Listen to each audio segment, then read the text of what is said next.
It is 6 a.m. Sunday morning, and my legs are kind of sore.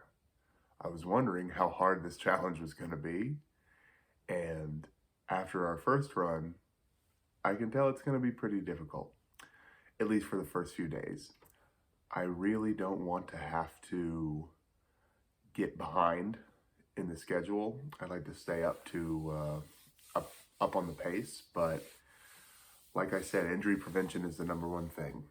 I iced my ankles, iced my knees, and I rolled out my hip last night, and it was pretty painful rollout. If you guys have ever used a foam roller, you know what I'm talking about. But I'm gonna go out now.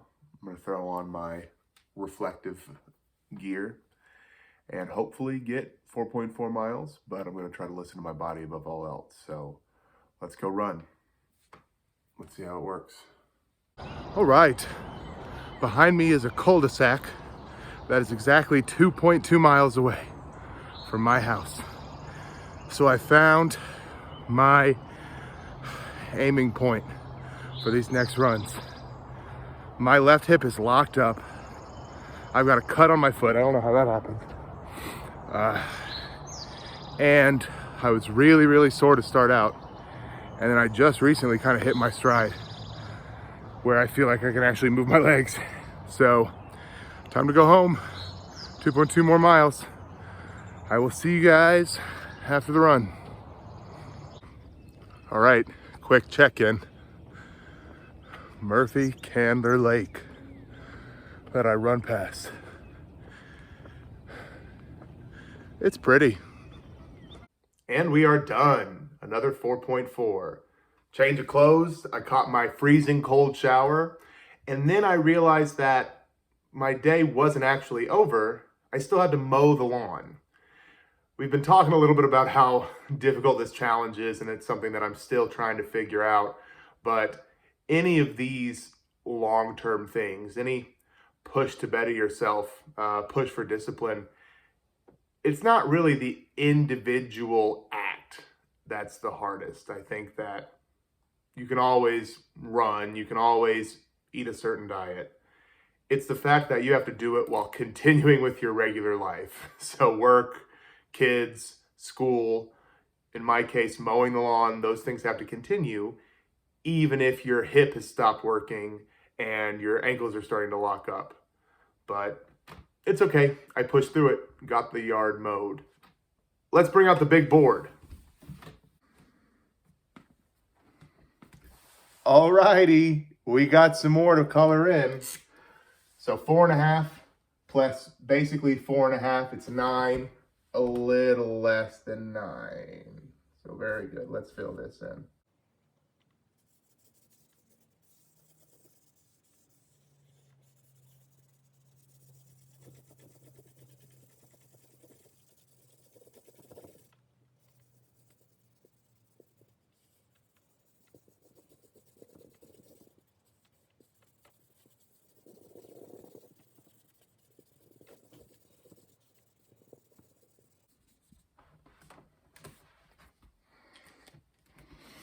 Okay, almost 9 done. 91 more to go. We're filling in this entire sheet. Alrighty, I'm feeling pretty good. I'm feeling pretty good, other than the fact that I'm feeling pretty bad. This has really revealed to me my first hill to climb. I'm not going to think that this is how the challenge is going to be the entire time, but I know that for sure I have to push through this wall, and I didn't realize it was going to be there, but it was difficult to start running today. My hip is really hurting me, my left hip. My ankles are kind of, I don't trust them. I don't trust the steps. My knees are fine. I know that's usually the big guy complaint, but I haven't felt much wrong with my knees. So what I am doing is I'm making sure to ice my knees and ice my ankles every day, probably twice a day. And I mentioned earlier, had a cold shower. Ice cold showers kind of take the place of ice baths for me now. And you guys have probably seen those cryo chamber type things that people in the NBA use at halftime, where it gets to like negative 200 degrees Celsius and something crazy like that. So this is the way it was explained to me. And there's probably some YouTube about Navy SEALs in cold water that explain this as well. When your entire body is subjected to extreme cold, it starts to shut down, and it brings the blood from the extremities, which still has residual warmth, into your core because it thinks you're dying of hypothermia. So when you subject your body to extreme cold, the blood starts to rush in from your extremities to protect your heart and all this important stuff. And that's what promotes the blood flow to get all the lactic acid and all the other gunk out of your system. So when your legs and your arms and everything's sore, you get really cold, all the blood comes in and flows back out, and it really circulates all that gunk around.